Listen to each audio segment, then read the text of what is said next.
ሰላም ጤና ይስጥልን እጅጉን የተወደዳችሁና የተከበራችሁ የአዲስ ስፖርት ቤተሰቦቻችን እንደምን አላችሁልን? ከእናንተው ከሆነው ከአዲስ ስፖርት የዩቲዩብ ቻናላችን አዳዲስ ስፖርታዊ ጉዳዮችን ለማንሳት ዛሬም እነሆ በድጋሚ ተገናኝተናል። በዕለተ አርብ የማለዳ ስፖርት የመረጃ ሰዓታችን የተለያዩ ስፖርታዊ ጉዳዮችን የተለያዩ የዝውውር ጉዳዮችን የምንመለከትበት ፕሮግራምን ነው ዛሬም ወደ እናንተ ለማድረስ እነሆ በድጋሚ ተገናኘ ነው። የተለያዩ ርዕሰ ጉዳዮችን እናነሳለን። ማንቸስተር ዩናይትድን በተመለከተም በርከት ያሉ ጉዳዮች እየተነሱ ይገኛሉ። ማንቸስተር ዩናይትዶች በተለይ በአማካይ ስፍራው ላይ አሁንም ተጫዋቾችን ሊመለከቱ እንደሚችሉ የሚያሳዩ ነገሮች ያሉ እነ ማኑ ኮኔ ስማቸው እየተነሳ ነው። ከዛ ውጭ ደግሞ የሳንደርበርግም ስም እየተነሳ እንደሆነ የመረጃ ምንጮቹ ይጠቁማሉ። ከዛ ውጭ ግን ሌሎች ተጫዋቾችንም ለማስፈረም ጥረቶችን ያደርጋሉ ተብሏል ማንቸስተር ዩናይትዶች። እሱን በስፋት እንመለከታለን። አርሰናልም የቪኒሲዮስ ጁኒየር ጉዳይ ካልተሳካለት በኋላ ቀጣይ ኢላማውን ሁሊያን አልቫሬዝን ያደርጋል ተብሏል። ከአትሌቲኮ ማድሪድ ይህንን ተጫዋች ለማስፈረም ሚኬል አርቴታና አንድሪያ ቤርታ ጠንክረው ለመስራት ዝግጁ እንደሆኑ እየተነገረ ነው። ነገር ግን ተጫዋቹ አሁንም ቢሆን ባርሴሎናን እንደሚመርጥ የሚያሳዩ መረጃዎች ደግሞ አሉ። ከሁሊያን አልቫሬዝ የዝውውር ጉዳዮች ጋር ማያይዘን ሰፋ ያሉ ጉዳዮችን እናነሳለን። ቸልሲ ፔፕ ቻቫሪያን ማስፈረሙን በይፋ እንግዲህ አረጋግጧል። ትላንትና ሌሊቱን የተደረጉ ነገሮች ያሉ እሱንም ጉዳይ እንመለከታለን። ሊቨርፑል ከባርኮላ ጋር እንዲሁ ደግሞ ማንቸስተር ሲቲ ለሮድሪ ምትክም ኤንዞ ፈርናንዴዝን እየተመለከተ ነው። በርከት ያሉ የዝውውር ጉዳዮች ያሉ እነሱን ጉዳዮች እየተመለከተን ወደ እናንተ የምናደርስ ነው የሚሆነው። ፏድ ባሩ ፕሮግራሙን እየመራው ከእናንተ ጋር ቆይታን አደርጋለሁ። እስከ ፕሮግራማችን ፍጻሜ ድረስ አብራችሁኝ እንድትቆዩ ነው በአክብሮት የምጋብዘው። ከመሸጋገሪያ በኋላ በድጋሚ ተመልሰን የምንገናኝ ይሆናል። አብራችሁኝ ቆዩ።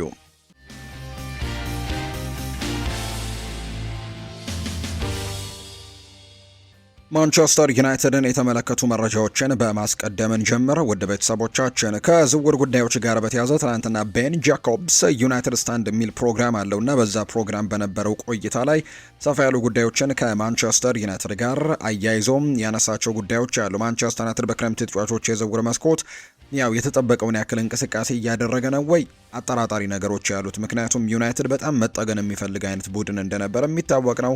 ነገር ግን ያንን በዚህ የክረምት ተጫዋቾች የዝውውር መስኮት በትልቁ አድርገውታል ተብሎ አይጠበቅም። ማንቸስተር ዩናይትዶች በተለይ በአውሮፓ ቻምፒየንስ ሊግ ለመሳተፍ በዝግጅት ላይ ያለ ቡድን ጠንከር ብሎ ራሱን ማጠናከር ይኖርበታል ተብሎ ሲጠበቅ ነበር። አሁንም ጊዜያቶች ያሉ። በሚቀጥሉት ጊዜያቶች ማንቸስተር ዩናይትድ አሁንም በዝውውር ገበያው ላይ ጠንከር ብሎ እንደሚቀጥል ነው ቤን ጃኮብስ በነበረው ፕሮግራም ላይ የተናገረው። ካነሳቸው አንዳንድ የዝውውር ጉዳዮች ጋር በተያዘን ለማንሳት ያክል የጄድ ስፔንስን ጉዳይ አንስቷል። ቤን ጃኮብስ በዩናይትድ ስታንድ ፕሮግራሙ ላይ የቶትናሙ የመስመር ተከላካይ ጄድ ስፔንስ ለማንቸስተር ዩናይትድና ለሊቨርፑል በወኪሎቹ በኩል እንዲያስፈርሙት ጥያቄ አቅርበው ነበር። ወይም ደግሞ ወኪሎቹ ለዩናይትድም ለሊቨርፑልም ሄደው ይህንን ተጫዋች እንዲያስፈርሙት ጥያቄ አቅርበውላቸው ነበር። የሊቨርፑል ምላሽ በይፋ ታውቋል። ተጫዋቹን የመፈለግ ምንም አይነት ፍላጎት እንደሌላቸው የሚያሳዩ ምላሾችን የሰጡት። በማንቸስተር ዩናይትድ በኩል ግን ምላሽ አልተሰጠም። ይህ ተጫዋች በተለይ በዓለም ዋንጫው ላይ በእንግሊዝ ብሔራዊ ቡድን በጣም ጥሩ የሚባሉ ጊዜያቶችን ማሳለፉን የምናስታውሰው ጉዳይ ነው። ከቶትናም ጋር የመቀጠሉ እድል በጣም ጠባብ እንደሆነ እየተገለጸ ይገኛል። ዓለም ዋንጫው ላይ ያስመለከተውን አቋም ተከትሎ አንዳንድ የጣሊያን ክለቦች ፍላጎታቸውን አሳይተዋል። በእንግሊዝ ግን ለመቆየት ፍላጎት እንዳለው የሚያሳዩ ነገሮች ያሉና በዚህ ምክንያት ነው ለተለያዩ ክለቦች ራሱን እያቀረበ እንደሚገኝ ጭምር የተገለጸው። ዩናይትድ ስታንድ ላይ ቤን ጃኮብስ ካነሳቸው የዝውውር ጉዳዮች መካከል አንደኛው ነው። ሌላኛው ባየር ሚኒክ ቤንጃሚን ሼስኮን የሃሪኬን የረጅም ጊዜ ተተኪ አድርገው የሚመለከቱት ቢሆንም ዝውውሩ ግን በዚሁ የዝውውር መስኮት ሳይሆን በቀጣዮቹ 2 ዓመታት ውስጥ ሊሆን የሚችል አይነት ወይም ደግሞ መሞከር የሚፈልጉት አይነት ዝውውር አድርገው ነው ባየር ሚኒኮች የሚመለከቱት። በዚህ የዝውውር መስኮት አይደለም ሼስኮን የሚመለከቱት። ነገር ግን ኬን በተለይ ከባየር ሚኒክ ጋር በሚለያይበት ጊዜ አጥቂ ማስፈረም ይፈልጋሉ ባየር ሚኒኮችና በዚህ ምክንያት ነው ቤንጃሚን ሼስኮ የመጀመሪያ ምርጫቸው እንደሆነ አሁን ላይ ባለው ፐርፎርማንስ እየተመለከቱ የሚገኙት። አንደኛ ነገር በጀርመን ራሱን ያሳየ ተጫዋች ነው። በአረቢ ለብዚሽ በነበረበት ጊዜ ጥሩ ነገሮችን አሳይቶ እንደነበር እናስታውሳለን። ከዛ ውጭ ደግሞ በማንቸስተር ዩናይትድ ቤትም በተለይ ደግሞ ማይክል ካሪክ ከመጣ በኋላ ያሳየው አቋም በበርካታ ትልልቅ ክለቦች አይን ውስጥ እንዲገባ አድርጎታል። ነገር ግን ማንቸስተር ዩናይትድ በጭራሽ ይህንን ተጫዋች የመልቀቅ ፍላጎት የለውም። የወደፊት ፕሮጀክቱ ዋና አካል አድርጎ ጭምር ነው ይህንን ተጫዋች የሚመለከተውና እንግዲህ በሚቀጥሉት 2 ዓመታት ግን ባየር ሚኒክ ይህንን ተጫዋች ለማስፈረም እንቅስቃሴዎችን ማድረጉ አይቀሬ ነው የሚል አይነት ሀሳቦችን የተናገረው። በአርሰናል በተደጋጋሚ መሰለፍ የጀመረውን ሉዊስ ስኬሊን ማስፈረምም ከ6 ወራት በፊት ከነበረው ይልቅ አሁን ላይ እጅግ በጣም ከባድ ይሆናል ተብሏል ለማንቸስተር ዩናይትድ። ማንቸስተር ዩናይትዶች ከዚህ በፊት ይህ በዚህ የዝውውር መስኮት ብቻ አይደለም ከዚህ ተጫዋች ጋር ስማቸው ሲነሳ የነበረው ከዚህ በፊትም ይህንን ተጫዋች ስለማስፈረም ያሰቡበት ጊዜ እንደነበር በትክክል የምናስታውሰው ጉዳይ ነው። ተጫዋቹን ለማስፈረም ፍላጎት ነበራቸው። በተለይ በአርሰናል ቤት የመሰለፍ እድሎችን ባጣበት ጊዜ ማርቲን ዙቢሜንዲ በቋሚነት ያንን ቡድን በሚያገለግልበት ጊዜም ይህ ተጫዋች የመሰለፍ እድሎችን አጥቶ ነበርና ስለ መልቀቅ ወሬዎች በጣም በትልቁ ተነስተው ነበር። አርሰናልም ዝግጁ ነበር ተጫዋቹን ለመልቀቅ። ነገር ግን በውድድር ዓመቱ መጨረሻ አካባቢ ላይ የማርቲን ዙቢሜንዲ አቋም ዝቅ ማለትና የሉዊስ ስኬሊ ደግሞ በጨዋታዎች ላይ በጣም ወሳኝ ተጫዋች ሆኖ መቀጠል በዚህ የውድድር ዓመትም አርሰናል ይህ ተጫዋች ወሳኝ ሆኖ እንዲቀጥል ፍላጎት እንዳለው የሚያሳዩ ነገሮች አሉ። እንደውም በኋላ ላይ ከአርሰናል ጋር በስፋት እናነሷለን። ሉዊስ ስኬሊ የሚቆይበት እድል ሰፊ እንደሆነና እንደውም ማርቲን ዙቢሜንዲ ከተለያዩ ክለቦች ጋር ስሙ በትልቁ እየተነሳ እንደሚገኝ እርግጥ ነው። ዙቢሜንዲ የመልቀቅ እድሉ ጠባብ ነው ተብሎ ቢታመንም ነገር ግን ይህንን ተጫዋች ለማስፈረም በተለይ ማንቸስተር ዩናይትዶች ሉዊስ ስኬሊን ለማስፈረም በጣም ከባድ እንደሚሆንባቸው የሚያሳዩ ነገሮችን ነው እየተመለከትን አሁን ላይ የምንገኘው። ከዛ ውጭ ግን ማንቸስተር ዩናይትድ ከሉዊስ ሆል ዝውውር በዋጋ በላይ በማይልስ ሉዊስ ስኬሊ ይጠየቃሉ ተብሎ ይታሰባል። ስለዚህ ዝውውሩን የመፈጸም እድላቸው በጣም አነስተኛ ነው የሚል መረጃ ነው ቤን ጃኮብስ እየተናገረ የሚገኘው። የኤሲ ሚላኑ የክንፍ መስመር ተጫዋች ራፋኤል ሊያውም በወኪሎቹ በኩል ለማንቸስተር ዩናይትድ የቀረበ ሌላኛው ተጫዋች እንደሆነ ይፋ ተደርጓል። ዩናይትድ ተጫዋቹን የማስፈረም ምንም አይነት ፍላጎት አሁን ላይ የለውም። በተለይ ይሄ ተጫዋች ባለፉት ዓመታት በጣም ከሚፈለጉ ተጫዋቾች መካከል አንደኛው ነው። ነገር ግን በጣም በጨዋታዎች ላይ በተለይ በመከላከሎች ላይ ወይም ደግሞ ቡድኑ ኳስ በሚያጣበት ሰዓት ላይ የመከላከል ሚናው እጅግ በጣም አነስተኛ ከሚባሉት አውሮፓ ላይ ከሚገኙ የክንፍ መስመር ተጫዋቾች መካከል አንደኛው ነው። በማጥቃቱ ላይ ምንም እንኳን ጥሩ አበርክቶችን ማበርከት የሚችል አይነት ተጫዋች ፈጣን ተጫዋች ቢሆንም ነገር ግን ደግሞ የመከላከል ሮሎቹ በጣም አነስተኛ ነው፣ የተገደቡ ናቸው። ከዛ ውጪ ደግሞ የጨዋታ ፍላጎትም የለውም ይላሉ አንዳንድ ጊዜ እንደውም ሙሉ ሲመጣ አይነት የሚጫወት ተጫዋች ነው ብለው ሀሳቦቻቸውን ይገልጻሉ አንዳንድ ሰዎችና በዚህ ምክንያት ማንቸስተር ዩናይትድ መሆኑ ሌሎች የአውሮፓ ትልልቅ ክለቦች አሁን ፍላጎት አጥተውበታል። እዚህ ተጫዋች ላይ በገበያው ላይ የሚገኝ ተጫዋች ነው። ከኤሲ ሚላን ጋር መለየት እንደሚፈልግ በይፋ ተናግሯል። ባለፉት የውድድር ዓመታቶች ቢሆን ይህን ተጫዋች ለማስፈረም በጣም በርካታ ክለቦች ይረባረቡ ነበር። ለምሳሌ ያክል ባርሴሎና በጣም ይፈልገው ነበር። ነገር ግን እንግዲህ የተጫዋቹ ባህሪ አሁን ላይ የትኛውም የአውሮፓ ክለብ ለማስፈረም እንቅስቃሴዎችን እንዳያደርግ አድርጓል የሚል መረጃ እየወጣ ነውና ዩናይትድ ይሄ ተጫዋች ቢቀርብለትም ዩናይትድ በጭራሽ ይህንን ተጫዋች የማስፈረም ፍላጎቶች እንደሌላቸው ነው የተገለጸው።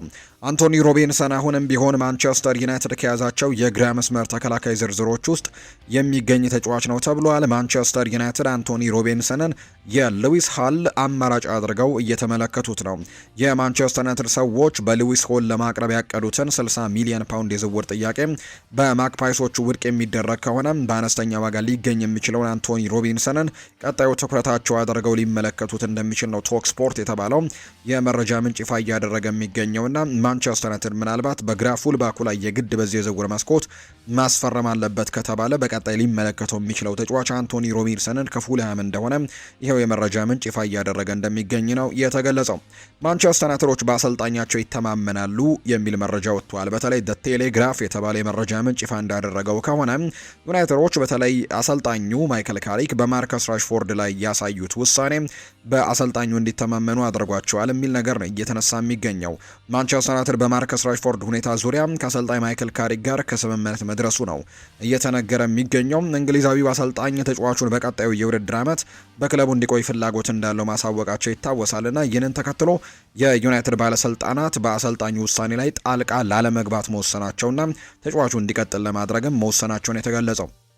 ምናልባት በዚህ የክረምት የተጫዋቾች የዝውውር መስኮት ይህንን ተጫዋች ለማስፈረም የሚመጣ ክለብ ካለ በተለይ በአውሮፓ ትልልቅ በሚባሉ ቡድኖች መካከል ይህንን ተጫዋች ለማስፈረም ጥያቄዎች ቢቀርቡም ለመሸጥ ዝግጁ ነበሩ። እርግጥ ነው የቀረበለት ጥያቄዎች ነበሩ ከወደ ቱርክ እንዲሁ ደግሞ ከወደ ሳዑዲ አረቢያ። ከዛ ውጭ ደግሞ አንዳንድ የእንግሊዝ ክለቦችም ይህንን ተጫዋች ለማስፈረም ጥያቄዎችን አቅርበው ነበር። ነገር ግን ተጫዋቹ ፈቃደኛ አልሆነም።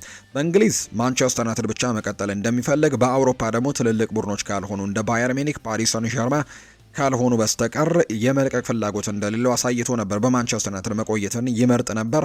አሰልጣኝ ማይክል ካሪክም ቢሆን ከዚህ ተጫዋች ጋር መስራትን ይመርጡ ነበር። ልክ እንደተቀጠሩ ነው እንግዲህ ይህንን ጉዳይ እንደሚፈልጉ ሲነገር እንደነበር የሚታወሰው ማርከስ ራሽፎርድን በተወሰነ ደረጃ ያውቁታልና ተጫዋቹን ማምጣት በዚህ ክለብ ውስጥም እንደገና ማነቃቃትም እንደሚፈልጉ ሲገለጽ ነበር። አሁን ላይ ዩናይትዶችም በአሰልጣኙ ጣልቃ እንደማይገቡና በክለቡ እንዲቀጥል እንደሚፈልጉ ነው እየተገለጸ የሚገኘው። ዩናይትድ ወጣት ተጫዋች ማስፈረሙን ይፋ አድርጓል። ማንቸስተር ዩናይትድ ኮሎምቢያዊውን ወጣት የተከላካይ አማካይ የሆነው ክሪስቲያን አሮስኮን ነው ማምጣታቸው ይፋ የተደረገው። እርግጥ ነው ይሄ የተደረገው ዝውውር ቀደም ብሎ የተደረገ እንደነበር እናስታውሳለን፣ ወይም ቅድመ ስምምነት አድርገው ነበር ከዚህ በፊት።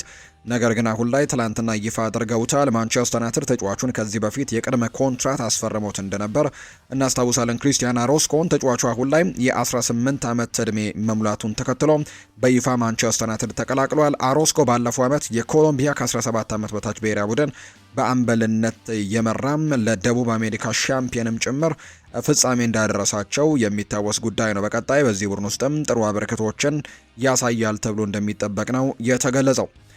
ማንቸስተር ዩናይትዶች ማኑ ኮኔ ላይ ያላቸው ፍላጎት መቀዛቀዙ እየተገለጸ ነው። ተጫዋቹ በዩናይትድ ቢፈለግም እየተጠየቀበት የሚገኘው ገንዘብ ግን በሚዲያ እየተገለጸ ከሚገኘው ዋጋ የተለየ መሆኑን ነው የሚናገሩት። በተጨማሪም ዩናይትድ የቦርንመዙንም ታይለር አዳምስንም ለማስፈረም ይፈልግ ነበር። እሱም ለመቀላቀል ፈቃደኛ ሆኖ ነበር። ነገር ግን ቦርንመዞች ዩናይትድ ካሰቡት 35 ሚሊዮን ፓውንድ በላይ 15 ሚሊዮን ፓውንዶችን ጨምረው 50 ሚሊዮን ፓውንድ ነው ለዚህ ተጫዋች እየጠየቁ የሚገኙትና ዩናይትድ በዋጋው ምክንያት ይህንንም ተጫዋች እየሸሸ እንደሚገኝ ነው የተገለጸው። ሌላኛው ማንቸስተር ዩናይትድ በአማካይ ስፍራው ላይ ሳንደርበርግንም እንደ አማራጭነት ይመለከቱት ነበር። የፉላሙን አማካይ የዩናይትድ ሰዎች ፈልገውት ነበር። በመሃል ክፍሉ ላይ ሶስተኛ ፈራሚ ለማድረግ ፍላጎት ቢኖራቸው ፉላም ግን ተጫዋቹን በቀላሉ ለመልቀቅ ዝግጁ አይደለም ተብሏል። ዩናይትድ ተጫዋቹን ለማስፈረም ከፈለገ ለኖርዌያዊው አማካይ እስከ 40 ሚሊዮን ፓውንድ አካባቢ ሊጠየቅበት እንደሚችል ነው ማንቸስተር ኢቭኒንግ ኒውስ የተባለው የመረጃ ምንጭም እየገለጸ የሚገኘው። ውድ ቤተሰቦቻችን የአርሰናል ጉዳዮችን ደግሞ አሁን ላይ ወደ እናንተ እናደርስ። አርሰናል የቶተንሃሙን ክሪስቲያን ሮሜሮን ለማስፈረም ፍላጎት እንደነበረው የሚያሳዩ መረጃዎች ሲወጡ እንደነበር እናስታውሳለን። ነገር ግን ቶተንሃም ሆትስፐርስ ክሪስቲያን ሮሜሮን ለአርሰናል መሸጥ በጭራሽ አይፈልግም የሚል መረጃ ነው እየወጣ የሚገኘው። አርሰናል አርጀንቲናዊውን የቶተንሃም ተከላካይ የሆነውን ክሪስቲያን ሮሜሮን የማስፈረም ፍላጎት እንደነበረው በተደጋጋሚ ሲገለጽ እንደነበር ነው የተገለጸው። ቢሆንም ግን ቶተንሃም ተጫዋቹን ለሰሜን ለንደን ተቀናቃኛቸው ለመሸጥ ፍቃደኛ ለመሆናቸው ነው እየተገለጸ የሚገኘው። በሌላ በኩል አትሌቲኮ ማድሪድም ክሪስቲያን ሮሜሮን ለማስፈረም በዚህ ክረምት በድጋሚ ፍላጎት እያሳዩ እንደሚገኙ ነው የተገለጸው። አርሰናሎች ግን የዚህ ተጫዋች ቀንደኛ ፈላጊ እንደነበሩ ቢገለጽም ሁለቱ ግን በከተማ ተቀናቃኝነት እንዳሉ ይታወቃል። ሁለቱም ሰሜን ለንደን ላይ የሚገኙ ክለቦች ናቸውና በጣም ደርቢ ናቸው። ስለዚህ አንደኛውን ማጠናከር በጭራሽ እንደማይፈልግ ነው የተገለጸው። ስለዚህ አርጀንቲናዊው ተከላካይ ቀጣይ መዳረሻው ወይ አትሌቲኮ ማድሪድ አሊያ ደግሞ ኢንተር ሚላን ነው ሊሆን እንደሚችል የተነገረው። አርሰናል በበኩሉ አሁንም የኋላ መስመሩን ለማጠናከር እንቅስቃሴ ያደርጋል። ነገር ግን ክሪስቲያን ሮሜሮን የማግኘት እድል እንደሌለው ነው ዘ አትሌቲክ የተባለው የመረጃ ምንጭ ይፋ እያደረገ የሚገኘው።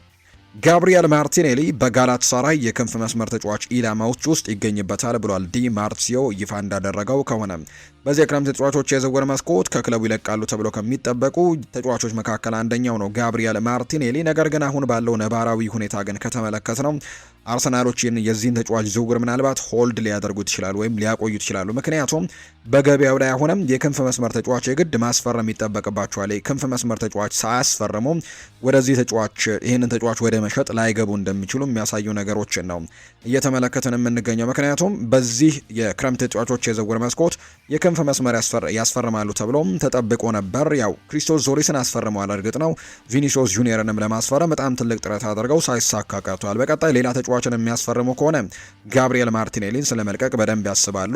ነገር ግን የማይፈርም ከሆነ ግን ሌላ አማራጭ ስለሌለ ጋብሪኤል ማርቲኔሊን መቆየት ላይ ትኩረት ሊያደርጉ ይችላሉ ተብሎ ይጠበቃል። ነገር ግን ጋላታሳራይ እዚህ ተጫዋች ላይ ፍላጎት እንዳለው እየተገለጸ ነው። አንዳንድ የአውሮፓ ክለቦችም ይህንን ተጫዋች እንደሚፈልጉት ይፋ ተደርጓል። ከዛ ውጪ የሳውዲ አረቢያ ክለቦችም ይህንን ተጫዋች እንደሚፈልጉት የሚያሳዩ መረጃዎች ናቸው በተደጋጋሚ የወጡት።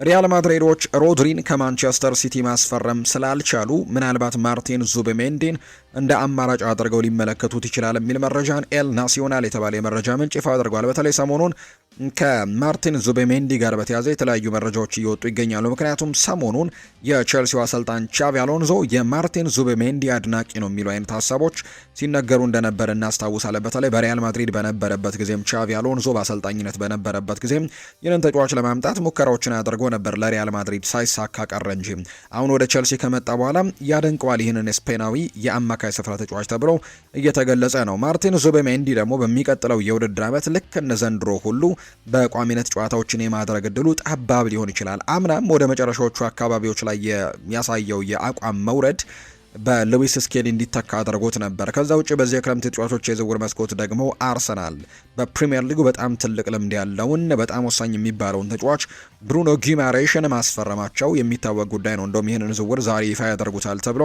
ይጠበቃልና የብሩኖ ጊማሬሽ መምጣትን ምክንያት በማድረግ የዙቤሜንዲ የወደፊት ጉዳይ አጠራጣሪ ሊሆን ይችላል የሚል ግምቶች በትልቁ መውጣታቸውን ተከትሎ ነው ሪያል ማድሪድና ቼልሲ በተወሰነ ደረጃ ፍላጎት እንዳላቸው የተገለጸው። ያን ያክል ጠንከር ብለው ገፋ ብለው ዝውውሮችን ለማድረግ እንቅስቃሴዎችን ያደርጋሉ የሚሉ ነገሮች ባይከሰቱም፣ ለምሳሌ ቼልሲ ቻቪ አሎንዞ ያደንቀዋል እንጂ ቼልሲዎች እንቅስቃሴ ጀምረዋል የሚሉ ነገሮች ይፋ አልተደረጉም። እንዲሁ ደግሞ ሪያል ማድሪድም ሮድሪን ወደ ማጣቱ እየተቃረቡ ስለሆነ ወደ ባርሴሎና ለመቀላቀል መስማማቱን ተከትሎ ሮድሪን የሚያጡት ከሆነ ምናልባት ዙቤሜንዲን ሊመለከቱት ይችላሉ ተብሎ ይታሰባል። ነገር ግን በሪያል ማድሪድ ያሉ ደግሞ የአመራር ሰዎች አሁን ባለው በቡድኑ ስብስብ ውስጥ ባለው የአማካይ ስፍራ በቂ ነው ብለው ስለሚያምኑ ዙቤሜንዲን የማስፈረማቸው ነገር አጠራጣሪ ሊሆን እንደሚችል የሚያሳዩ ነገሮች ናቸው ያሉት። በቀጣይ ከዙቤሜንዲ ጋር በተያያዘ የሚወጡ ነገሮችን እየተከታተለን ወደ እናንተ ማድረሳችንን የምንቀጥል ነው የሚሆነው። ናፖሊዎች በጋብሪኤል ሄሱስ ላይ ፍላጎት እንዳላቸው ይፋ ተደርጓል። አርሰናል ከ20 ሚሊዮን ፓውንድ በታች የሆነ የማንኛውንም ጥያቄ አይቀበልም ተብሏል። ነገር ግን ሌሊቱን በወጡ መረጃዎች መሰረት ግን በርካታ ክለቦች ይህንን ተጫዋች ለማስፈረም እንቅስቃሴዎችን አድርገዋል። በተለይ ናፖሊ ግን በጣም ጠንከር ብለው ይህንን ዝውውር ለማድረግ ፍላጎት እንዳላቸው የሚያሳዩ መረጃዎች ናቸው ግሎቦ የተባለው የብራዚል የመረጃ ምንጭ እየተናገረ የሚገኘው። አርሰናል በቀጣይ ምናልባት ሁሊያን አልቫሬዝን ስለማስፈረም በትልቁ እንቅስቃሴዎችን ሊያደርግ ይችላል የሚሉ መረጃዎች እየወጡ ይገኛሉ። እርግጥ ነው ሁሊያን አልቫሬዝንም ለማስፈረም ምናልባት በጣም ከባድ ጊዜ ሊያሳልፉ ይችላሉ ወይም በጣም ከባድ ሊሆን ይችላል ተብሎ ይታመናል። እንደ ምክንያትነት የሚነሳው ተጫዋቹ በአብዛኛው አትሌቲኮ ማድሪድን ይለቅና ምናልባት ባርሴሎናን ለመቀላቀል ነው ምርጫው ያደርጋል ተብሎ የሚታሰበው። ባርሴሎና የህልም ኢላማው እንደሆነ ወይም ባርሴሎናን መቀላቀል ህልሙ እንደሆነ የሚያሳዩ ነገሮች ያሉና በዚህ ምክንያት አርሰናል አሁንም ይህንን ተጫዋች ለማስፈረም በጣም ከባድ ሊሆንበት ይችላል ተብሎ ይጠበቃል። ነገር ግን አርሰናል አሁንም እድሉን መሞከር እንደሚፈልግ ነው እየተገለጸ የሚገኘው። ሁሊያን አልቫሬዝ አሁን ላይ የአርሰናልና የሚኬል አርቴታ ዋና ኢላማ ሲሆን አትሌቲኮ ማድሪድ እሱን ለባርሴሎና ለመሸጥ ፈቃደኛ እንዳልሆኑ ነው አርሰናሎች የሚገነዘቡትና ተስፋ የሚያደርጉት። ስለዚህም ለባርሴሎና የማይሸጡት ከሆነ አርሰናሎችን ተጫዋች የማግኘት እድል ሊኖራቸው ይችላል ይላል የመረጃ ምንጩ ሲናገር።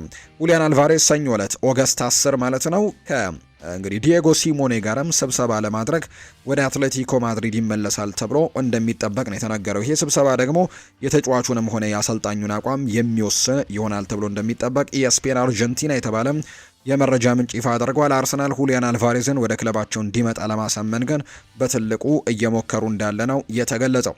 እንግዲህ ቪኒሲዮስ ጁኒየርን ለማስፈረም ከፍተኛ ጥረት አድርጎ የነበረው አርሰናል የቪኒ ጉዳይ ካልተሳካ በኋላ አሁን ላይ ሌሎች የክንፍ መስመር ተጫዋቾችን መመልከቱን እንደሚቀጥል ነው የመረጃ ምንጮቹ የሚናገሩት።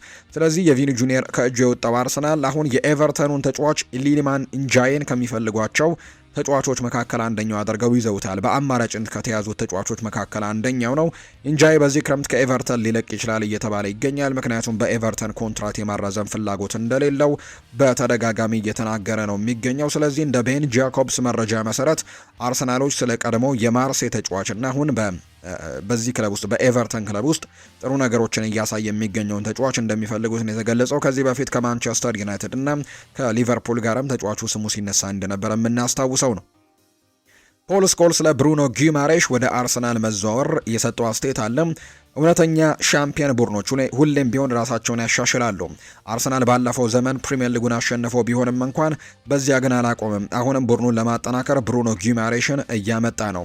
በሌላ በኩል ማንቸስተር ዩናይትድ ክረምቱን በሙሉ አማካይ እንደሚያስፈልገው እያወቀ ነገር ግን እስካሁን ምንም ደህና ተጫዋችን አለማስፈረመው አሁንም እየጠበቁ ይገኛሉ ሲልም ጭምር ነው እየተናገረም የሚገኘውና ሻምፒዮን ቡድኖች ግን ራሳቸውን ማጠናከራቸውን ይቀጥላሉ። አርሰናልም ያንን ነገር ነው እያደረገ የሚገኘው ሲል ፖል ስኮልስ ይናገራል።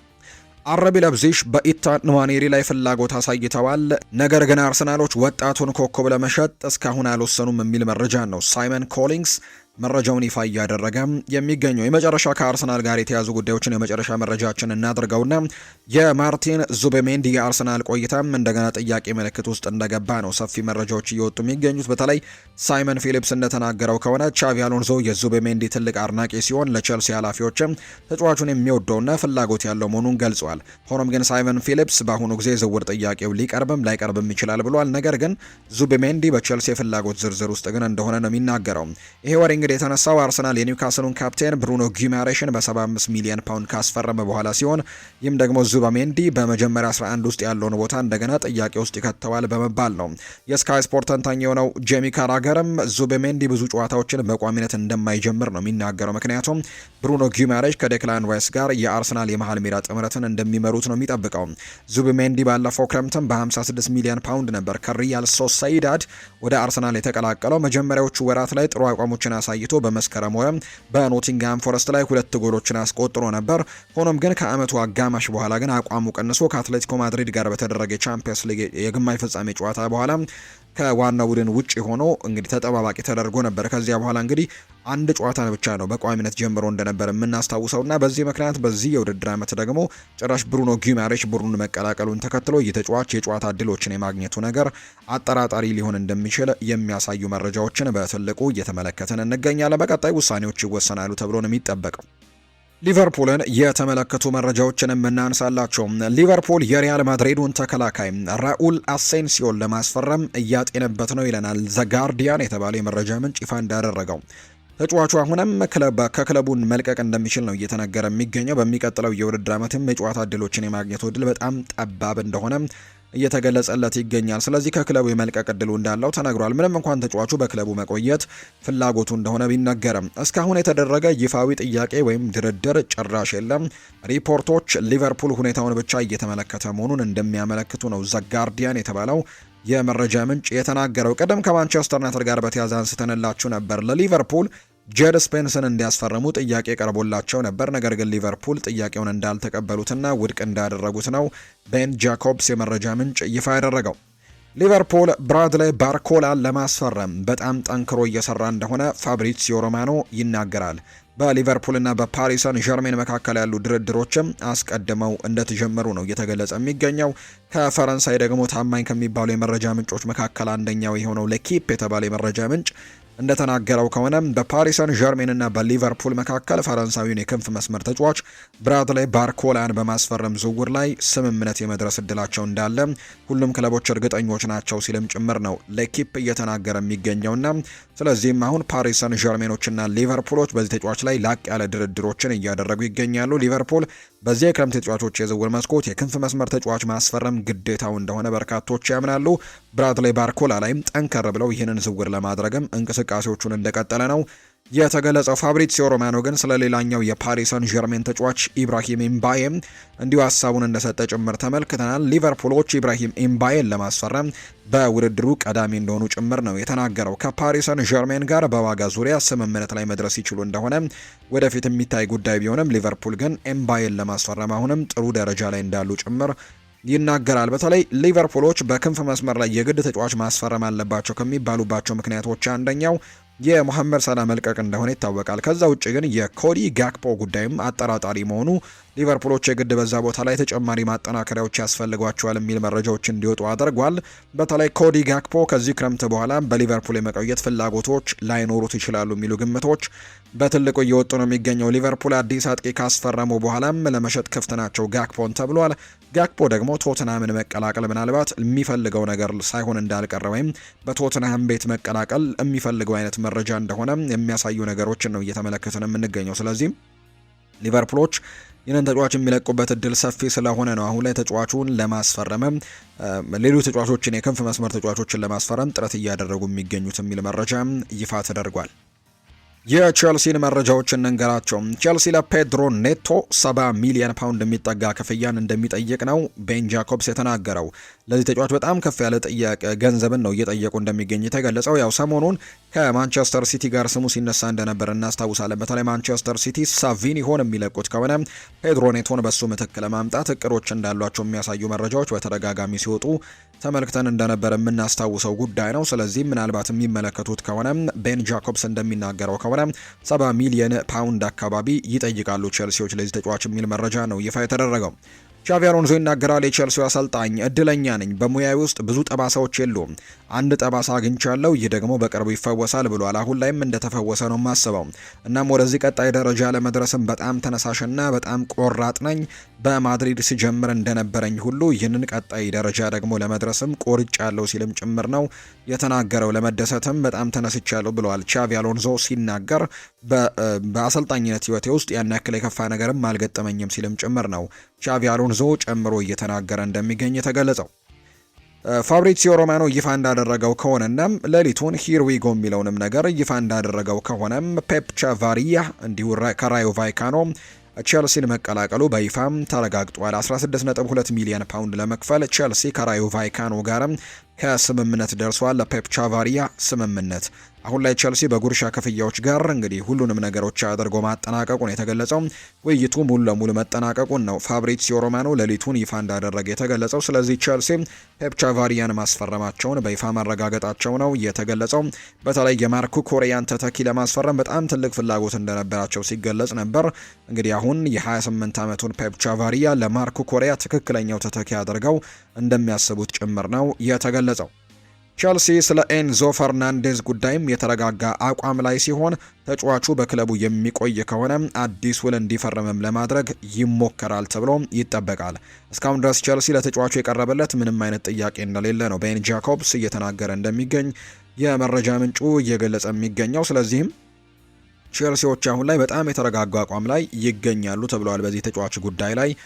እንግዲህ ስለዚህም በቀጣይ ይህንን ተጫዋች ያቆዩታል የሚጠበቅ ጉዳይ ነው። ነገር ግን ማንቸስተር ሲቲዎች የሮድሪ ምትክ አድርገው ግን የሚመለከቱት ኤንዞ ፈርናንዴዝን እንደሆነ ግን እየተገለጸ ነውና ምናልባት ማንቸስተር ሲቲ ገፍቶ የሚመጣባቸው ከሆነ ግን በተለይ ከቀድሞ አሰልጣኙ ኤንዞ ማሬስካ ጋር የመስራት ፍላጎት ካለው ኤንዞ ፈርናንዴዝ ምናልባት አጠራጣሪ ጉዳይ ውስጥ ሊገቡ ይችላሉ የሚሉ ዘገባዎች እየወጡ ይገኛሉ። ነገር ግን አሁንም ቢሆን ቼልሲዎች በዚህ ተጫዋች ይተማመናሉ። በክለቡ ለማቆየትም ጥረቶችን አድርገው እንደሚቀጥሉ ነው የተለያዩ የመረጃ ምንጮች ይፋ ያደረጉት። ሮድሪ ወደ ባርሴሎና የሚያደርገው ዝውውር አሁን ላይ ወደ መጠናቀቅ ወይም ወደ ተሻሻለ ደረጃ በመምጣቱ ምክንያት የማንቸስተር ሲቲው የቀድሞ ቼልሲ አሰልጣኝ የሆኑት ኤንዞ ማሬስካ ኤንዞ ፈርናንዴዝን በድጋሚ ለማግኘትና በድጋሚ ከእርሷቸው ጋር ደግሞ እንዲሰራ ለማድረግ በጣም ትልቅ ጥረት ያደርጋሉ ብለዋል ስፖርት ኢታሊያ የተባለው የመረጃ ምንጭ እየተናገረ የሚገኘውና በቀጣይ ምናልባት ቼልሲ ሊፈተን ይችላል ተብሎ ይታሰባል። በዚህ ተጫዋች ጉዳይ ላይ ቼልሲ ኤንዞ ፈርናንዴዝን ግን የፕሮጀክቱ ቁልፍና አስፈላጊ ተጫዋች አድርጎ እንደሚመለከተው ነው ይሄው የመረጃ ምንጭ ጨምሮ ግን የሚናገረው። ሌላኛው ከቼልሲ ጋር ሊለያይ ይችላል ተብሎ ከሚጠበቁ ተጫዋቾች መካከል አንደኛው ማሎ ጉስቶ ነው። ማሎ ጉስቶም የዝውውር መስኮቱ ከመጠናቀቁ በፊት ቼልሲ ሊለቅ ከሚችሉ ተጫዋቾች መካከል አንደኛው እንደሆነ ፋብሪስ ሳውኪንስ መረጃውን ይፋ አድርጓል። በተለይ ለመውጣቱ ደግሞ ምክንያት ከሚሆኑት መካከል አንደኛው የማርኮ ፓሌስትራ ወደ ቼልሲ መቀላቀልና በፕሪሲዝን ወቅትም እያሳየ የሚገኘው አቋም ቻቪ አሎንዞን ስላስደነቀው ነው። ስለዚህ የማርኮ ፓሌስትራ ጥሩ መሆን ምናልባት ማሎ ጉስቶን ከዚህ ክለብ ሊያስወጣው ይችላል የሚል ዘገባ እየወጣ ይገኛል። ቼልሲን መቀላቀሉን ተከትሎ ማርኮ ፓሌስትራ ማሎ ጉስቶ ቼልሲን የመልቀቅ ዕድሉ ጨምረዋል ተብሏል። ቼልሲ ተጫዋቹን እስከ 75 ሚሊዮን ፓውንድም እንደሚፈልግበት ጭምር ነው የተነገረው። እንደውም አንዳንድ የመረጃ ምንጮች የፈረንሳዩ ክለብ ፓሪስ ሰን ዠርመንና እንዲሁ የእንግሊዙ ክለብ ማንቸስተር ሲቲ የዚህ ተጫዋች ፈላጊዎች እንደሆኑ ተነግረዋል። ነገር ግን ዋጋው ትንሽ ከፍ ያለ ሳይሆን እንደማይቀር እንደገመቱት ነው እየተገለጸ የሚገኘው። ናፖሊዎች የቼልሲውን ቤንዌት ባዲያሼልን ለማስፈረም ያላቸውን ፍላጎት እንዳልተዉትና ተጫዋቹን ለማስፈረም አሁንም ጥረቶችን እያደረጉ እንደሚገኝ ነው የተገለጸው። ክለቡ መጀመሪያ ላይ ከቡድኑ የሚለቁ ተጫዋቾችን ዝውውር አጠናቆ ከዚያ በኋላ ለባዲያሼል ይንቀሳቀሳል ተብሎ እንደሚጠበቅ ነው የተገለጸው። ናፖሊዎች በጭራሽ አልተውትም የዚህን ተጫዋች የዝውውር ጉዳይ የሚል መረጃ ነው እየተጠቀሰ የሚገኘው። ቤኖት ባዲያሼል ከሌሎች ክለቦች ጥያቄዎች ቢደርሱትም አሁንም ቢሆን የጣሊያኑን ክለብ ናፖሊን መቀላቀል ይመርጣልና እነሱን መጠበቅን ምርጫው እንዳደረገ ነው እየተገለጸ የሚገኘው። ቼልሲ በዚህ የክረምት የተጫዋቾች የዝውውር መስኮት በጣም በርከት ያሉ ዝውውሮችን መፈጸሙን የምናስታውሰው ጉዳይ ነው። ብዙ ዝውውሮችን አድርጓል። ስለዚህ በቀጣይ ደግሞ ትልቁ የቤት ስራው ይሆናል ተብሎ የሚጠበቀው ከክለቡ አንዳንድ ተጫዋቾችን ማስወጣት ላይ ትኩረት ሊያደርግ እንደሚችል የሚያሳዩ ነገሮች አሉ። ከሚወጡት ተጫዋቾች መካከልም በተከላካይ ስፍራ ላይ በጣም በርከት ያሉ ስሞች ናቸው የሚነሱት። ለምሳሌ ከኮሞ ጋር ስሙ እየተነሳ የሚገኘው ትሬቨር ቻሎባ አለ። ከዛ ውጪ አሁን ናፖሊ ደግሞ ይህንን ተጫዋች ቤኖት ባዲያሼልን ለማስፈረም ትልቅ ጥረቶችን እያደረጉ ነው። የነ ሊያም ዴላፕ መልቀቅ ይጠበቃል። ሊያም ዴላፕ በፕሪሚየር ሊግ በጣም በርከት ያሉ ፈላጊዎች ያሉት፣ እንደውም አንዳንድ የመረጃ ምንጮች እንደሚናገሩት ዩናይትድ ምናልባት ይህንን ተጫዋች ሊመለከት ይችላል የሚሉ ጉዳዮች እንዳሉ ሆኖ ምንም እንኳን የማንቸስተር ዩናይትድ ደጋፊዎች በዚህ ጉዳይ ላይ በጣም ተቃውሞችን ያሰማሉ ተብሎ ይጠበቃል። ምክንያቱም ማንቸስተር ዩናይትድ የተረጋገጠ ተጫዋችን ማስፈረም እንደሚፈልጉ ነው የተገለጸው። ወደ ቼልሲ ከመምጣቱ በፊት ይፈልጉት ነበር፣ ነገር ግን አሁን ላይ አቋሙ ዝቅ ማለቱን ተከትሎ ዩናይትድ እንቅስቃሴ ያደርግበታል ተብሎ ግን ያን ያክል የሚጠበቅ አይነት ዝውውር አይደለም። በአጠቃላይ ግን ቼልሲዎች እንግዲህ ጥሩ ተጫዋቾችን እንደማምጣታቸው ሁሉ አሁን ላይ ከክለቡ መውጣት ያለባቸው ብለው የሚያስቧቸውን ተጫዋቾች ስለማስወጣትም እንቅስቃሴ የሚያደርጉበት የክረምት ተጫዋቾች የዝውውር መስኮት እንደሚሆን ነው በርካቶች የሚጠብቁት። ሪያል ማድሪድን የተመለከቱ መረጃዎችን ደግሞ ወደ እናንተ እናጋራ። ወደ ቤተሰቦቻችን ያን ዲዮማንድ ሪያል ማድሪድን መቀላቀሉን ወይም ደግሞ ሪያል ማድሪድ ከሊያብዚሹ የክንፍ መስመር ተጫዋች ያን ዲያማንድን ማስፈረማቸውን ይፋ አድርገዋል። ትላንትናም የልጅነት ህልሜ እውን ሆኗል ብለዋል ያን ዲዮማንድ ሲናገር። ኮት ዲቮራዊው ተጫዋች ያን ዲዮማንድ በሪያል ማድሪድ ቤት የ7 ዓመታት ኮንትራት መፈረሙ ጭምር ነው ይፋ የተደረገው። ሎስ ብላንኮቹ ተጫዋቹን ለማስፈረም አጠቃላይ 140 ሚሊዮን ዩሮ የዝውውር ሂሳብም ወጪ እንዳደረጉ ነው የተገለጸው። ዲዮማንድ ከፊርማው በኋላ በሰጠው አስተያየትም ሪያል ማድሪድን መቀላቀሌ የልጅነት ህልሜ እውን አድርጎታል ሲልም ጭምር ይናገራል። ተጫዋቹ አክሎም ክለቡ ላይፕዚግ ቀሪ ኮንትራት እያለው ወደ ሪያል ማድሪድ እንዲሄድ ስለፈቀዱለትም ጭምር እንዳመሰግናቸው ነው የተገለጸው። ለገንዘብ ግድ የለኝም፣ እህቴ ልክ መሆኗን ማረጋገጥ ብቻ ነው ፍላጎቴ ብሏል ያን ዲዮማንድ ትላንትና ከፊርማው በኋላ ሲናገር። በጣም በቅርብ ጊዜ ውስጥ ማለትም 2024-2025 የውድድር ዓመት ላይ ይሄ ተጫዋች በስፔን ላሊጋ ይጫወት ነበር። ሊጋኔስ ለሚባል ቡድን ነበር ያን የሚጫወተው። በላሊጋው እንኳን 10 ጨዋታዎችን ነው አድርጎ የሚያውቀውና በቅርብ ጊዜያቶች ውስጥ በጣም ትልልቅ ለውጦችን አድርጎ ይሄ 19 ዓመት ተጫዋች አሁን ላይ በትልቁ ሪያል ማድሪድ ለመጫወት እድሉን ያገኘበትን እድል ማግኘቱ በርካቶችን እያስገረመ ይገኛል። የእህቴ ደግሞ አባባል ልክ መሆኑን ማረጋገጥ ነው ፍላጎቴ ሲል ነው የሪያል ማድሪዱ ተጫዋች ያን ዲዮማንድ የተናገረው። በቅርቡ አንድ አሳዛኝ ታሪኩን መናገሩ ይታወሳል። እህቱ በህይወት እንደሌለችና ነገር ግን ወደፊት በትልቅ ደረጃ መጫወት እንደሚችል እንደምትነግረው ጭምር ሲናገር እንደነበር እናስታውሳለን። እና ሪያል ማድሪድን የተቀላቀለው ያን ዲዮማንድ በቅርቡ አሳዛኝ የህይወት ታሪኩን እንዳለው ተናግሮ ነበር። ዲዮማንድ በእግር ኳስ ህይወቱ ፈላጊ አጥቶ ተስፋ ቢቆርጥም በታናሽ እህቱ እርዳታ ግን መቀጠሉን ተናግሮ ነበር። ሁሉም ፊቱን ሲያዞርበት እህቱ ታላቅ ተጫዋች ትሆናለህ በሚልም ተስፋ ሰጥታው እዚህ እንዳደረሰችው ጭምር ይናገራል። ይሁን እንጂ ታናሽ እህቱ በ15 ዓመቷ ነበር ህይወቷ ማለፉ እንግዲህ በጣም ትልቅ ጠባሳ ጥሎበት እንዳለፈ ጭምር ሲናገር የነበረው ዲዮማንድ ለእህቱ አንቺ ትክክል እንደሆንሽ አረጋግጣለሁ፣ ባይሆንልኝ እንኳን ሞክሬ እሞታለሁ ሲልም ቃል ገብቶላት እንደነበር ጭምር ነው የሚነገረው። አሁን ላይ እህቱ በሱ ላይ ያላት እምነት ፍሬ አፍርቶ ታላቁን ክለብ ሪያል ማድሪድን የተቀላቀለው ዲዮማንድ ለገንዘብ ግድ የለኝም ሲልም ጭምር ነው የሚናገረው። ትልቅ ቤት ወይም ውድ መኪና ግድ አይሰጠኝም ያለው ዲዮማንድ ፍላጎቴም እህቴ ልክ መሆኗን ለዓለም ማሳየትና ማረጋገጥ ብቻ ነው፣ እየሞከርኩኝም መሞት ነው የምፈልገው ሲልም ጭምር ነው ያን ዲዮማንድ ትላንትና የተናገረው። ወደ ሪያል ማድሪድ ከተቀላቀለ በኋላ አሁን በጣም ትልቅ ደረጃ ላይ መድረሱን በድጋሚ አሳይቷል። በቀጣይ ደግሞ አሁን 19 ዓመቱ ነው ገና በጣም በትልቁ መሻሻል የሚችል በትልቁ ራሱን ማሳየት የሚችል አይነት ተጫዋች ተደርጎ ይቆጠራል እና በቀጣይ በሪያል ማድሪድ ቤት ደግሞ በተለይ በጆዜ ሞሪኒዮ ስር ምን አይነት ነገሮችን ያሳያል በርካቶች በጉጉት የሚጠብቁት ይሆናል ተብሎ ነው የሚታሰበው። ሞሪኒዮ ጆዜ ሞሪኒዮም ቪኒሲዮስ ጁኒየር እንዲቆይ ግፊት አድርገዋል ተብሏል። አሰልጣኝ ጆዜ ሞሪኒዮ ቪኒሲዮስ ጁኒየር በክለቡ እንዲቀጥል የራሳቸውን ትልቅ ጥረት ማድረጋቸውን ነው የመረጃ ምንጮቹ ይፋ እያደረጉ የሚገኙት። በተለይ አሰልጣኙ በተጫዋቹ ውል ማራዘሚያ ንግግር ላይ በጣም ትልቅ ሚናን እንደተጫወቱ ጭምር የሚያሳዩ መረጃዎችን በተደጋጋሚ እየሰማን እንገኛለን። ቪኒሲዮስ ጁኒየር በክለቡ እንዲቆይ ፍላጎት ያላቸው ሞሪኒዮ በቀጣይ እቅዳቸው አስፈላጊ ተጫዋች አድርገው የሚመለከቱት ነበር። ይህንንም ለፍሎሬንቲኖ ፔሬዝ ተናግረዋል ተብሏል። አሁን ላይ ሪያል ማድሪድና ቪኒሲዮስ ጁኒየር ሁሉን ነገር መስማማታቸውን ነው ፋብሪዚዮ ሮማኖ ጭምር ይፋ ያደረገው ተሳክቶላቸዋል አሰልጣኝ ዦዜ ሞሪኒዮ። ምክንያቱም ቪኒሲዮስ ጁኒየር ውሉን ለማራዘም መስማማቱ የሚታወቅ ነው። ሪያል ማድሪድ የቪኒሲዮስ ጁኒየርን ኮንትራት ለተጨማሪ ዓመታት ለማራዘም በመጨረሻም ከስምምነት ደርሰዋል። ሎስ ብላንኮቹም ከረጅም ድርድር በኋላ ነው የተሻለ ክፍያን በማቅረብ የተጫዋቹን ውል ለማራዘም መስማማታቸው የተነገረው።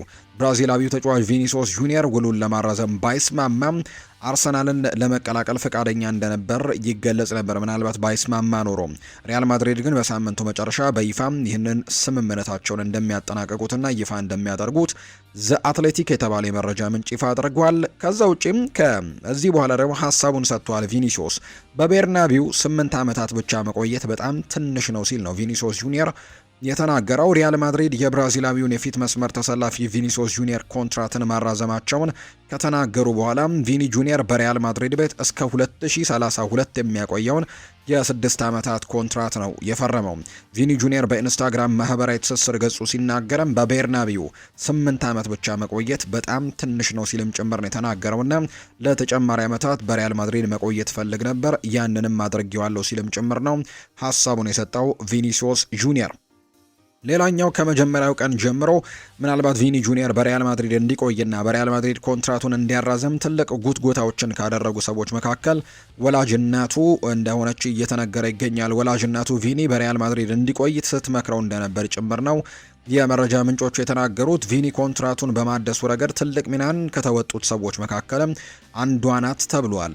እንግዲህ ሪያል ማድሪድ የቪኒ ጁኒየር ህልም ብቻ ሳይሆን የመላው ቤተሰቡም ህልም እንደሆነ ጭምርም ስትነግረው እንደነበር ጭምር የተገለጸውና በዚህ ምክንያትም በሪያል ማድሪድ እንዲቆይ ካደረጓቸው አስተዋጽኦች መካከል አንደኛዋ እናቱ ናት የሚል መረጃ ነው ይፋ የተደረገው። ፋብሪሲዮ ሮማኖ ይናገራል። ፍሎሬንቲኖ ፔሬዝ ለቪኒ ጁኒየር ውል ማደስም ቁልፉ ሰው እንደነበር ጭምር ነው ፋብሪሲዮ የተናገረው። ለቪኒ ውል ማደስ በጣም ጠንክሮ ሰርተዋል። በቪኒና በቻቪ አሎንዞ መካከል ትልልቅ ችግሮች በነበሩበት ወቅት እንኳን ሳይቀር ፍሎሬንቲኖ ፔሬዝ ሁልጊዜም ቢሆን ቪኒን ነበር ይጠብቅ የነበረው። ባንተ ተማመናለው፣ እምነት ጥዬብሃለው፣ የወደፊት እጣ ፈንታ ሪያል ማድሪድ ውስጥ ነው እያለም ይነግረው እንደነበር ይታወሳል። በተለይ ቻቪ አሎንዞ የሪያል ማድሪድ አሰልጣኝ በነበረበት ጊዜ ከቪኒ ጁኒየር ጋር በጣም ተደጋጋሚ ጊዜ ሰጣ ገባዎች ውስጥ ሲገቡ እናስታውሳለን። ምክንያቱም አሰልጣኝ ቻቪ አሎንዞ ብዙ ጊዜ ተቀይሮ ያስወጣው ነበር ቪኒሲዮስ ጁኒየርን እና በዚህ ምክንያት ደስተኛ አልነበረም። እንደውም በአንድ ጨዋታ ወቅትም ሁልጊዜ እኔን የሚል አይነት ምላሽን እንደሰጠው ጭምር የሚታወስ ጉዳይ ነውና ከቻቪ አሎንዞ ጋር በጣም ጥሩ የሚባል ግንኙነት አልነበራቸውም እና በዛ ምክንያት ፕሬዚደንት ፍሎሬንቲኖ ፔሬዝ ጭምር ለቪኒሲዮስ ጁኒየር እንደሚያምንበትና በቀጣይም በሪያል ማድሪድ ዋናው ሰው እንደሆነ ጭምር ይገልጽለት ነበር ነው እየተባለ የነበረው። ቻቪ አሎንዞ ከዛ በኋላ መሰናበቱን እናስታውሳለን። ሪያል ማድሪድ ግን አሁንም ቢሆን ይህንን ተጫዋች በትልቅ ደረጃ እንደሚጠብቀው ነው እየተገለጸ እንደሚገኝ የመረጃ ምንጮቹ እየተገለጸ የሚገኘው። ሪያል ማድሪድ ኦሪዮል ሹዋሜኒን የመሸጥ ምንም አይነት ሀሳብ ኖሮት አያውቅም ብሏል የስፔን የመረጃ ምንጭ ሲናገር። በጭራሽ ኦሪዮል ሹዋሜኒን ስለመሸጥ አላሰበም ነበር ብሏል ሪያል ማድሪድ። ነገር ግን ክለቡ ኤድዋርዶ ካማቪንጋን ግን ለመሸጥ ይፈልግ ነበር። ነገር ግን ተጫዋቹ የመልቀቅ ምንም አይነት ፍላጎት አለማሳየቱ እንዳይወጣ አድርጎታል ሲልም ጭምር ተነግሯል እንጂ ሹዋሜኒን የመሸጥ ግን ፍላጎት አልነበራቸውም የሚል መረጃ ነው የወጣው። የሮድሪ የዝውውር ጉዳይ ሙሉ ለሙሉ ሊጠናቀቅ ተቃርቦ ነበር። ስምምነቱ ማለት ይቻላል ከሪያል ማድሪድ ጋር 100%ም ተጠናቆ ነበር። ነገር ግን በዚያ ጊዜ ጁኒ ካላፋት ገብቶም በፍሎሬንቲኖ ፔሬዝ ላይ ዋጋውን ዝቅ ማድረግ እንችላለን ብሎ ነግሮታል ለፍሎሬንቲኖ ፔሬዝ። ፔሬዝም ይህንን ሀሳብ ተቀብሎ ድርድሩን ለጊዜው እንዳቆመው ሲገለጽ ነበር። ሪያል ማድሪድ ለሮድሪ ከማንቸስተር ሲቲ ጋር ዋጋውን ለማስቀነስም እየሞከርን ነው ብሎ ነገረው።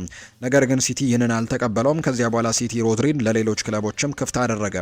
ሮድሪ ግን የሚፈልገው ሪያል ማድሪድን ብቻ ነው ብሎ ቆይቶ ነበር። ፍሎሬንቲኖ ፔሬዝ ግን ዋጋው ካልተቀነሰ ውል አይፈርምም ብሎ አቋሙን ጠንክሮ አሳውቋል። ሮድሪ በመጠበቅ እንግዲህ ተሰላችቶ ለወኪሉ ሆርጌ ሜንዴዝም ሁሉም ነገር ለጆዜ ሞሪኒዮም እንዳሳወቀም ይነገራል። ሞሪኒዮም ይዝውር እንዲደረግ በጣም ትልቅ ፍላጎት እንደነበረው ነው የተገለጸው። ነገር ግን ከ3 ቀናት በፊት ሁሉን ነገር የለወጠ አንድ ስብሰባ ተደርጓል። ዴኮ ከሮድሪ ጋር መነጋገሩ ይፋ ተደርጓል። እንዲሁም አሰልጣኝ ሃንስ ፍሊክም የባርሴሎና ተጫዋቾችም እንዲሁ ብሔራዊ ቡድን ውስጥ ያሉት ማለት ነው ሮድሪን ለማሳመን በጣም ትልቅ ስራዎችን እንደሰሩ ይፋ ተደርጓል። ስለዚህ ማንቸስተር ሲቲ ባርሴሎና በውድድር ውስጥ እንዲገባ ከተደረገ በኋላ ሮድሪ ለባርሴሎና ፍላጎት እንዳለው በይፋም ተናግሯል። በመጨረሻም ሪያል ማድሪድ በዚህ ዝውውር ላይ መሸነፉ ነው እየተረጋገጠ የሚገኘው። አሁን ላይ ባርሴሎና በውድድሩ ስለገባ ከዛ በላይ ገንዘቦችን ሊከፍል ይችላል ብለው ሪያል ማድሪዶች እንግዲህ ቢጠበቅም፣ ነገር ግን ሮድሪ እንደገና ማሳመን በጣም ከባድ ይሆናል ተብሎ ይጠበቃል። በቀጣይ ተጫዋቹን ለማስፈረም ባርሴሎና በጣም በጣም የተሻለው ቡድን እንደሆነ ጭምር ተነግሯል። ጆዜ ሞሪኖም በጣም እንደተናደዱ ጭምር ነው በዚህ ምክንያት እየተገለጸ የሚገኘው። በተለይ አሰልጣኙ በጣም ዲፌንሲቭ ሚድፊልደር ላይ በጣም ቡድኑን በማረጋጋት ይህንን ተጫዋች አጥብቀው ይፈልጉት ነበር፣ ማስፈረምም ግዴታ ነው ብለው ያምኑ ነበር። ነገር ግን ሳይሳካ በመቅረቱ በጣም ብስጭት ውስጥ እንደገቡ ነው የተገለጸው። በሪያል ማድሪድ ዘንድ በክለቡ መጫወት የሚፈልግ ተጫዋች 100% ለክለቡ ያለውን ፍላጎት እርግጠኛ መሆን አለበት ብለው እንደሚያምኑ ነው ሆሴ ፌሊክስ ዲያስ መረጃውን ያጋራው። ሮድሪ ሁልጊዜም ለሪያል ማድሪድ አክብሮት ነበረው፣ ነገር ግን በውሳኔው ላይ 100% እርግጠኝነት በጭራሽ አላሳየም የሚል መረጃ ነው በሪያል ማድሪድ በኩል የነበረው። ሪያል ማድሪዶች ይህንን እየጠበቁ ነበር፣ በሮድሪ ውሳኔ ላይ ሁልጊዜም ቢሆን ንቁ ሆነው ይከታተሉ ነበር ሲል ሆሴ ፌሊክስ ዲያስ መረጃውን ይፋ አድርጓል። ከዛ ውጭ ግን ሪያል ማድሪድ ለሮድሪ 50 ሚሊዮን ዩሮ ለመክፈል ተዘጋጅቶ የነበረ ቢሆንም አሁን ላይ ግን እሱን ማስፈረም እንደማይቻል አድርገው ነው የሚመለከቱት። ምክንያቱም ባርሰሎና ሁሉ ነገር እንዳጠናቀቀ ነው የሚሰማቸው ብሏል ፋብሪዚዮ ሮማኖ ይፋ ባደረገው መረጃ መሰረት። በዚሁ የባርሴሎና አንዳንድ ጉዳዮችን ውድ ቤተሰቦቻችን ወደ እናንተ እናድርስ። ያው በባርሴሎና ቤት በጣም ቅድሚያ የሚሰጠው ጉዳይ የአጥቂ መስመር ተጫዋች እንደሆነ ምንም ጥያቄ የለውም። በዚህ የክረምት ተጫዋቾች የዝውውር መስኮት የባርሴሎና ዋናው ዕቅድ የፊት መስመር አጥቂ ተጫዋችን ማስፈረም እንደሆነ በተደጋጋሚ ሲገለጽ እንደነበር የምናስታውሰው ጉዳይ ነው። ሁሊያን አልቫሬዝም የክለቡ ዋነኛ እቅድ ወይም ዋነኛ ኢላማ ሆኖ እንደቀጠለ ነው አሁንም የሚገኘው።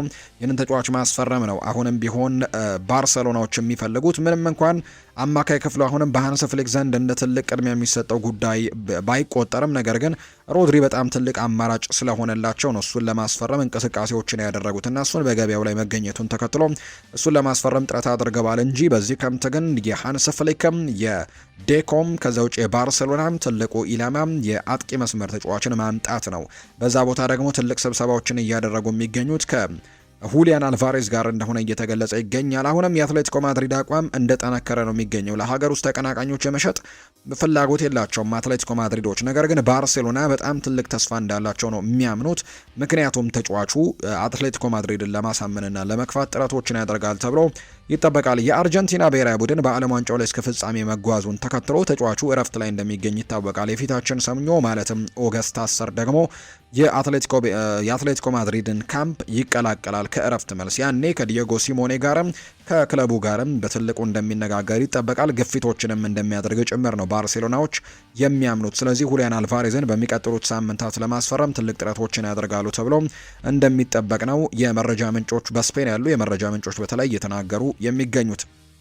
ስፔናዊው አማካይ ከሪያል ማድሪድ ይልቅ ባርሴሎናን ለመቀላቀል እንደመረጠም ለጉዳዩ ቅርበት ያላቸው ምንጮች በስፋት ሲናገሩ እንደነበር ሰምተናል። ባርሴሎና የተጫዋቹን እሺታ ማግኘቱን ተከትሎ ከማንቸስተር ሲቲ ጋርም ንግግር ጀምረዋል በሮድሪ ጉዳይ ላይ። ይህ በእንዲህ እንዳለ ሪያል ማድሪድ ያን ዲዮማንድ መፈረሙን ተከትሎ የቡድን ስብስቡ አሁን ሙሉ መሆኑ እየተገለጸ ይገኛል። ወይም ደግሞ ሌላ ተጫዋች ለማስፈረም የግድ ሌላ ተጫዋች መልቀቅ እንዳለበት ይታወቃል እና ሪያል ማድሪድ አዲስ ተጫዋች ለማምጣት ተጫዋች መሸጥ ስለሚጠበቅባቸው አሁን ሌላ ተጫዋች የማስፈረም እድላቸው ጠባብ እንደሆነ ጭምር ይነገራል። በዚህ ምክንያት ባርሰሎና ይህንን ተጫዋች ሮድሪን ለማስፈረም ጥሩ ድልን አግኝተዋል። ላሚን ያማልን ጨምሮ የባርሴሎና ተጫዋቾች በስፔን ብሔራዊ ቡድን ስብስብ ወቅት ስለ ሃንስ ፍሊክ ፕሮጀክትና ስለ መልበሻ ክፍሉ በጣም ጥሩ የሚባሉ ሁኔታዎችን በማካፈል ሮድሪን ለማሳመንም ሙከራዎችን እንዳደረጉ ጭምር የመረጃ ምንጮቹ ይናገራሉ። በተለይ በስፔን ብሔራዊ ቡድን በዘንድሮ የክረምቱ በዓለም ዋንጫ ላይ በተደረገው በሉዊስ ዴላ ፉዌንቴ ስብስብ ውስጥ በርከት ያሉ የባርሴሎና ተጫዋቾች ወደ 8 የሚደርሱ የባርሴሎና ተጫዋቾች በዚህ ስብስብ ውስጥ እንዳሉ ይነገራልና እነዚህ እነ ዳኒ ኦልሞን ጨምሮ እነ ጋቪ እነ ፔድሪ ከዛ ውጪ ሌሎችም እነ ፓው ኩባርሲ ግብ ጠባቂው ጋርሲያን ጨምሮ ላሚን ያማል እንዲሁም ሌሎችም እነ ፌራን ቶሬስ ጨምሮ ይህንን ተጫዋች ለማሳመን በጣም ትልቅ ጥረቶችን ሲያደርጉ እንደነበር ጭምር የምናስታውሰው ጉዳይ ነውና ላሚን ያማልን ጨምሮ ስለ ፕሮጀክቱ በደንብ አስረድተውታል። እንዲመጣም ጉትጎታዎችን ካደረጉበት መካከል አንደኞቹ ናቸው ተብለዋል። ምንም እንኳን አጥቂ የማስፈረም የባርሳ ዋና ቅድሚያ የሚሰጠው ጉዳይ ቢሆንም ክለቡ ግን የሮድሪን ብቃት የባሎን ዶር ደረጃና ኮንትራት ሁኔታን በማየትም ዝውውሩን እንደ ልዩ እድልና እንደ ልዩ አጋጣሚ ጭምር ቆጥረው ለማስፈረም ወስነዋል። በጉዳዩ ላይም ቢሆን የባርሴሎና እምነት አሁንም ከፍተኛ ሲሆን እሱን ደግሞ ለማስፈረም በሚደረገው ፉክክር ውስጥ ከሪያል ማድሪድ የነበረው እድል ልዩነትን እንግዲህ አሁን ላይ ወደ ባርሴሎና መቀልበሳቸው ጭምር ነው የተነገረው። ሮድሪ ከዴኮና ከሃንስ ፍሊክ ጋርም ከተነጋገረ በኋላ ነው የዝውውር ንግግሩ እንዲቀጥል ለባርሴሎና አረንጓዴ መብራት የሰጣቸው ተብሏል። ይፋዊ የውል ጥያቄም ቀድሞውኑ በሮድሪ ወኪል እጅ ላይ የደረሰ ሲሆን ባርሴሎና ከማንቸስተር ሲቲ ጋርም ንግግሮችን አድርገዋል። የሮድሪ ዝውውር ሂደት በሙሉ አሁን ላይ በፍጥነት እየተጠናቀቀና እየቀጠለ ያለ ጉዳይ እንደሆነ ነው ፋብሪዚዮ ሮማኖ የተናገረው። ሮድሪ የባርሴሎና የአጨዋወት ዘይቤ አድናቂ እንደሆነ ይነገራል። ከሃንስ ፍሊክ ጋርም በቡድን ውስጥ ስላለው ሚና አስቀድሞ መነጋገሩ ጭምር ይፋ ተደርጓል። በሌላ በኩል ደግሞ ተጫዋቹ ዦዜ ሞሪኖ ከመጀመሪያው ጀምሮ ለፊርማው ሙሉ በሙሉ እንዳላመነበትም ስጋት ፈጥሮበት ነበር የሚል መረጃ ወጥቷል። ምንም እንኳን አሁን ላይ እንግዲህ የሪያል ማድሪድ ይህንን ተጫዋች ማጣቱን ከተመለከተ በኋላ እንግዲህ አሰልጣኝ ዦዜ ሞሪኖ በጣም ብስጭት ውስጥ እንደገቡ የሚያሳዩ መረጃዎች ቢወጡም ተጫዋቹ ግን ያ ነገር እንዳለ አልገመተም ነበር፣ ወይም ዦዜ ሞሪኖ አጥብቀው እንደሚፈልጉት አልገመተም ነበር የሚል መረጃ ነው የወጣው። ባርሴሎና ለሮድሪ ከመጋረጃ ጀርባ የተወሰነ ጊዜ ሲሰራ ቆይተዋል። ነገር ግን ችግሮችን ማስወገድ ይፈልጋሉ። አሁን በሮድሪ በባርሴሎና ታሪክ ዙሪያም ደስታ እንዳለ ነው ፋብሪዚዮ ሮማኖ የሚናገረው። ስለዚህም ባርሴሎና የውል ጥያቄዎቹን ለሮድሪና ለወኪሉ ልኳል። ባርሴሎናም ከሮድሪ ጋር ከተነጋገሩ በኋላ አሁን ላይ ለማንቸስተር ሲቲ ለማሳወቅ ተገናኝተዋል። አሁን ላይ ባርሴሎና እንግዲህ እየጠበቀ የሚገኘው ጉዳይ ሮድሪን በወኪሉ በኩል በይፋ ከክለቡ ጋር እንዲገናኝ እየጠበቀው ነው። ምክንያቱም ግንኙነታቸው ድንቅ ስለሆነ በእርግጥም እንደ ትልቅ የማንቸስተር ሲቲ ሌጀንድ ወደ ባርሴሎና መሄድ እንደሚፈልግም እንዲናገር ይፈልጋሉ ነው የተባለው። ሪያል ማድሪድ ባለፈው ሳምንት ለሮድሪ 50 ሚሊዮን ዩሮ ለመክፈል ዝግጁ መሆናቸውን ጠቁመው ነበር። ነገር ግን አሁን ላይ ከሪያል ማድሪድ የሚወጣው ምልክት ግን ሮድሪ በጣም ርቆ እንደሚገኝና ወደ ባርሴሎና በጣም እንደቀረበ ነው የሚሰማቸው። ለመደራደር ፍቃዱን ስለሰጠም ሮድሪ ለመጀመሪያ ጊዜ ለባርሴሎና በሩን ስለከፈተ ሮድሪ ከሃንስ ፍሊክና ከዴኮ ጋር ስለተነጋገረ ዴኮ ለዚህ ስምምነትም በሮቹን ለመክፈት አስደናቂ ስራን እየሰራና በሮቹን በሙሉ ክፍት እንዳደረጋቸው ነው የተገለጸው። ከአንድ ሳምንት በፊት ማንቸስተር ሲቲ ከሪያል ማድሪድ ጋር ነበር ስምምነቱን ለመዝጋት እንደፈለገ ሲነገር የነበረው። ምክንያቱም ደግሞ በጣም ቀርበው ነበር። ነገር ግን አሁን ላይ ሌሎች ክለቦች እየተቀላቀሉ እንደሆነ ተሰምቷቸዋል። ሪያል ማድሪድ ባለፈው ሳምንት ለተጫዋቹ ጠይቆና 50 ሚሊዮን ዩሮ ለመክፈል ዝግጁ መሆናቸውን ሲናገሩ፣ ሲቲ ግን ስምምነቱን እንጨርስ አላለም ነበር፣ እንጠብቅ ነበር ያሉት። ምክንያቱም ሌሎች ክለቦች ወደዚህ ዝውውር እንደሚቀላቀሉና የሮድሪንም ዋጋ ከፍ እንደሚያደርጉት ይሰማቸው ነበር የሚል መረጃ ነው እየወጣም የሚገኘው።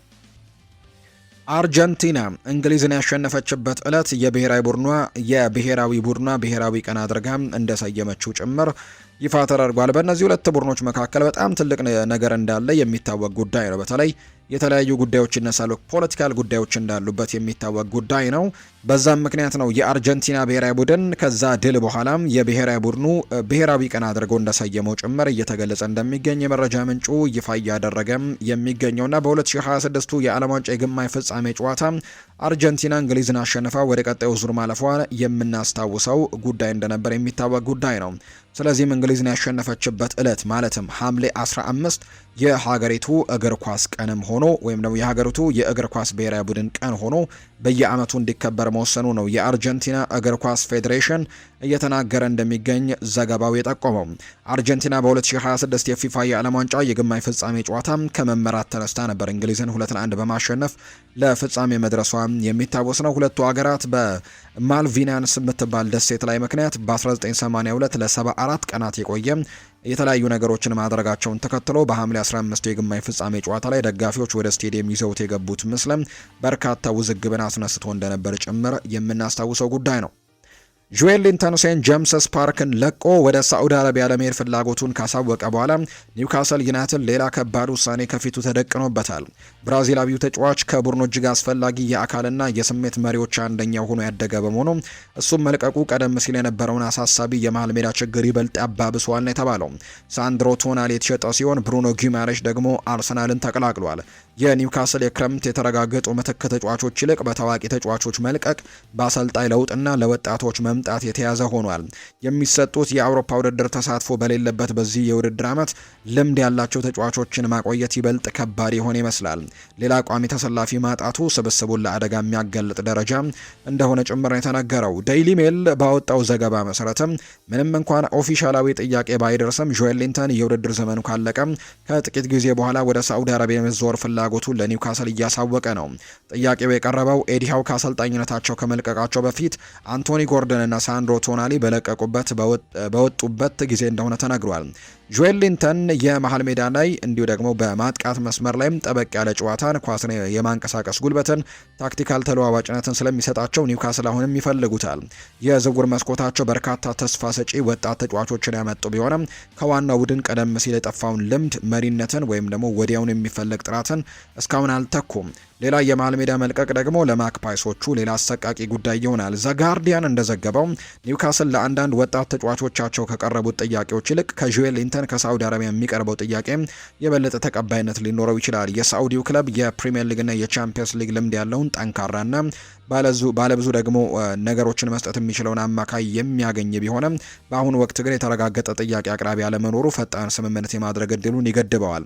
የሳዑዲ አረቢያ ቡድኖች ሌሎች አማራጭ ኢላማዎችን የሚያመጡ ከሆነ በዝውውር መስኮቱ መጨረሻ ላይ ፍላጎቶች ሊጨምሩ ይችላሉ። ቢሆንም ግን ኒውካስል አስቀድመው ምትክ ሳይዙ ከመሸጥ መቆጠብ ይኖርባቸዋል። መሀል ሜዳው ቀደም ሲል እየፈረሰ ባለበት ወቅትም ከየትኛውም ልዩ አቅርቦት ውጪ ሌላ ነገር መቀበል ትልቅ ነገር ይሆናል ተብሎ እንደሚጠበቅ ነው የተገለጸው። በአጠቃላይ ግን ጆኤል ሊንተንን በተመለከተ ከሳዑዲ አረቢያ የተለያዩ ጥያቄዎች ሊመጡ ነውና በዚህ ምክንያትም አሁንም ኒውካስል ዩናይትዶች በጣም ስጋት ገብቷቸዋል ተብሏል። ምክንያቱም በዚህ ክረምት በጣም ወሳኝ የሚባሉ የአማካይ ስፍራ ተጫዋቾቻቸውን እንዳጡ የሚታወቅ ጉዳይ መሆኑን ተከትሎ ነውና በቀጣይ ከዚህ ተጫዋች ጋር በተያያዘ የሚሰሙ መረጃዎችንም ወደ እናንተ እየተከታተልን የምናደርስ እንደሆነ ነው የመረጃ ምንጮቹን ጠቅሰን እንግዲህ ወደ እናንተ የምናደርሰው።